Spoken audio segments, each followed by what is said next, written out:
Rich Towards God. I read a story a while back about a missionary in Africa, in one of, the poor villages out there in Africa.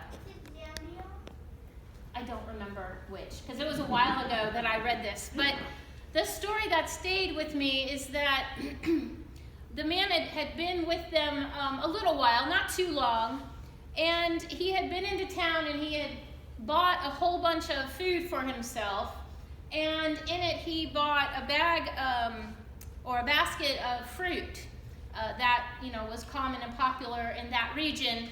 And when he got back to the town, all of the kids swarmed around him, as they do. And so he decided, I'll give them this fruit, but I'm gonna have a competition. So he said to the kids, there were, 7, 8, 9 of them in all. He said, let's have a race. Whoever can race from here to that tree the fastest will win this whole basket of fruit. So the kids got all excited, but they went a little distance away, and they were all talking amongst each other, and they're all being rather serious. I mean, these are kids around 9, 10, in that age group. And the guy said, so are you guys ready? And the kids said yes, and so they all, stood in a line on a starting line, and then they grabbed hands, and they all ran together and got to the finish line at the same time. And so the man went to them with the basket of fruit, and he's like, why didn't you race for one of you to win? And one of the older kids said, because it wouldn't be fair for just one person to have all this fruit. We wanted everybody to have some fruit. We did it so that everybody would win the fruit. And the man had never thought of it that way before, but the children put the needs of the many above just one person being the winner, one person being number one. And the phrase they use for this is Ubuntu. Ubuntu. And that story has always stuck with me because in America, I would have been the kid wanting to go, cross that finish line first. Now I'm a slow runner, so it wouldn't have been me. But it wouldn't have occurred to me to discuss with a group of kids at that age, hey, how can we do it where we can all win?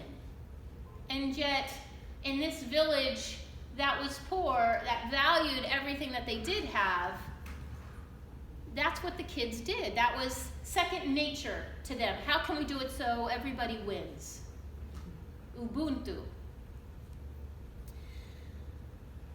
In our gospel lesson today, we have one of many times in the stories where Jesus talks about one of his favorite or maybe least favorite topics of money. And you see, money even today is important to us. We carry around little pieces of metal and pieces of paper that have value because when we trade them for things, that gives it the value. And so we carry it around and we trade for it and with it to get things that we want or we need. And so if we were to keep track in our bank accounts or, on our credit card ledger of where we trade our money to, we can get an idea of where our money spends the most time. So when we value education, our money tends to get moved from our bank account to tuition or books or school supplies. When we value entertainment, maybe a little too much, it goes to things like Netflix or Hulu, concerts or games, athletic games. When we value vacations, it goes towards travel and hotels and spending money abroad. And when we value things, we buy things to put around our homes to remind us of maybe the places we've been, the concerts we've seen, the sporting events we've attended, and even the schools we've graduated from. So we can keep track of where we put our money And where a majority of it goes, it then stands to reason that that is where a majority of our heart goes. A majority of our love goes. And so we have these coins and paper money that actually can inform us of a lot. And the concerns we have today were concerns that they still had in Jesus' time. And so Jesus is brought into this conversation where he teaches yet again. And we need to begin with the man who starts our gospel today, because this man calls out, "Hey, Jesus, tell my brother to give me my share of the inheritance already, okay?" And Jesus sees more than just the need of the man to have his share of the inheritance. You know, he says to the man, "I'm not your judge. I'm not the arbitrator to make sure you get your fair share." And Jesus actually in the gospel does not speak against him getting his fair share. But Jesus focuses instead on the focus and intent and attention that the man spends or is spending on getting his inheritance from his brother. In other words, it is so important to the man that he get his money and his possessions from his brother about their father's estate that he's making it public conversation and bringing it to somebody else. He is so focused on getting that inheritance that Jesus says you need to be careful that it doesn't get in your way and become so important to you that God doesn't matter anymore. And so to make his point, he does what he does, and he tells a story, a parable. And so we're going to move into that parable.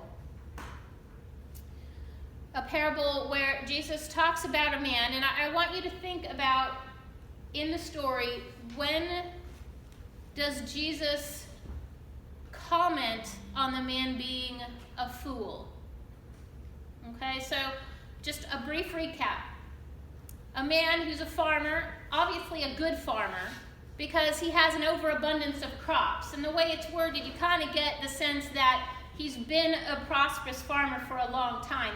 That must be one of his gifts given to him by God. And so he's looking at his overabundance, and he's saying, "Wow, this is awesome, but I can't store it all. What should I do?" And the man thinks, "Well, I'll just tear down my old smaller barns and I'll build bigger barns." And we don't have any comments from God yet, so obviously there isn't a problem with the overabundance, and there isn't a problem with building bigger barns. But what happens next? Well, the man then says to himself, "Soul, you have done awesome. Let's store everything up. You're set for years. You can retire now. You can eat, drink, and be merry because you've worked hard. You've earned it." Now comes God's comment. "You fool. For this night your soul is demanded of you. Who's going to get your riches now?" So, what Jesus is talking about, it isn't bad to be prosperous. It isn't bad to provide for your prosperity. But what was the man's mistake? The man's mistake was he was not being rich towards God. He didn't offer praise or thanksgiving to God for his prosperity. He talked about how he worked hard, how he deserved to have the easy life now, to retire, to rest, to relax, to think only of his own needs. That's when God steps in and says, "You fool, it isn't all about you." Think about Paul in 1 Corinthians. Paul says, if there's no resurrection and the body isn't raised from the dead, then sure, we can go and eat and drink and be merry because there's no reason not to. But there is resurrection from the dead. So the riches we have are not ours alone.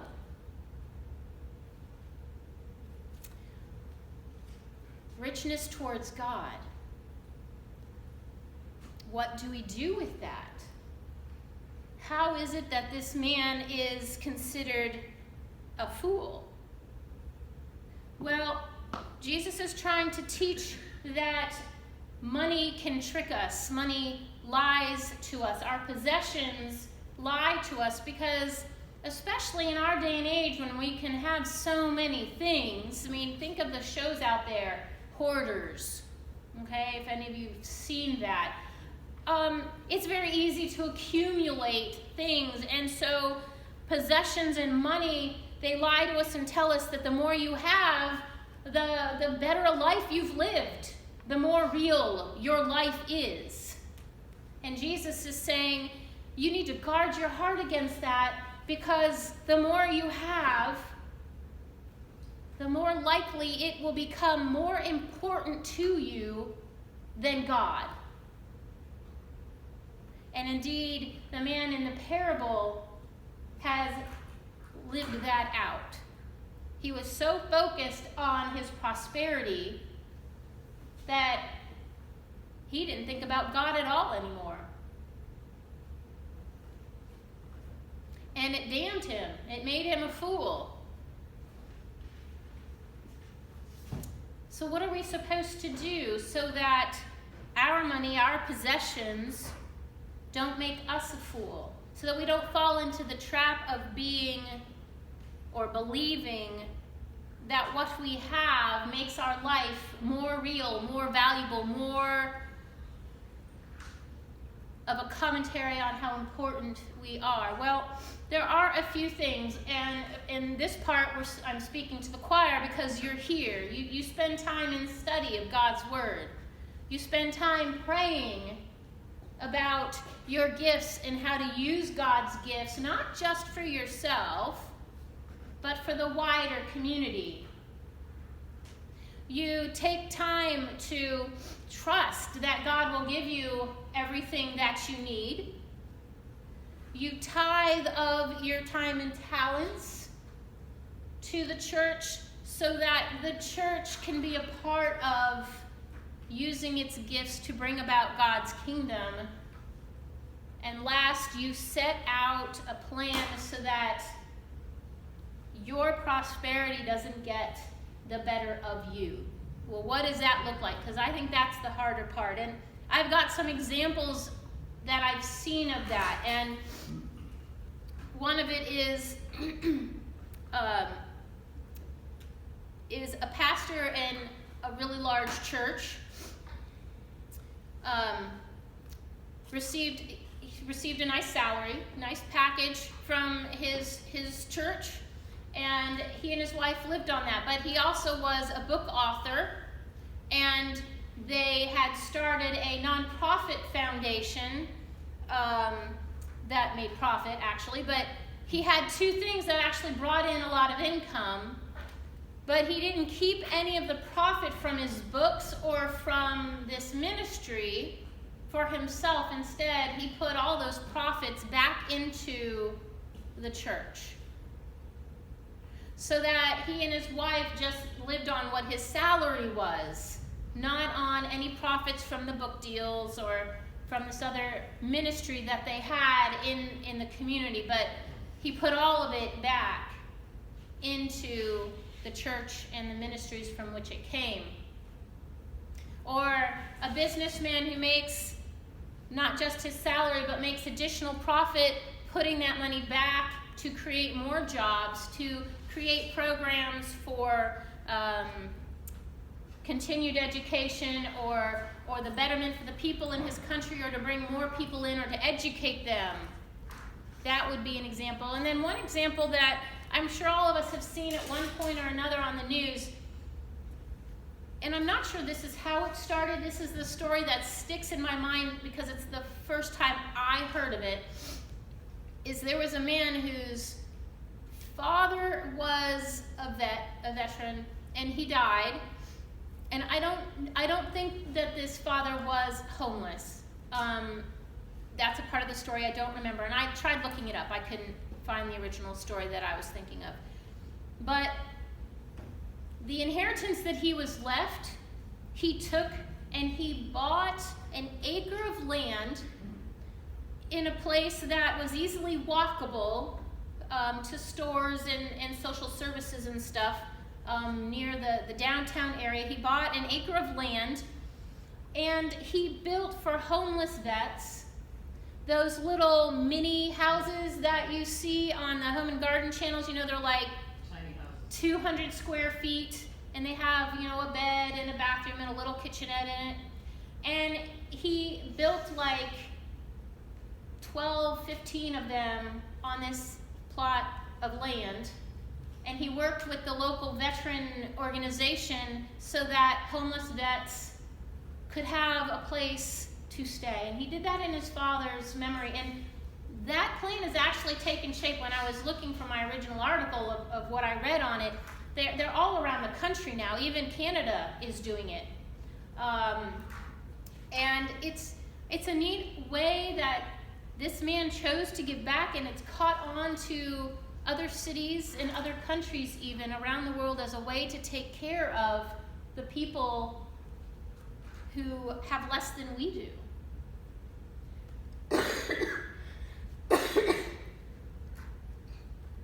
Ubuntu. How can we make sure we all win? How can we make sure we are rich in God and not just rich in ourselves? We pray, we study, we trust, we tithe, and then we give from our abundance back to the community around us. Amen.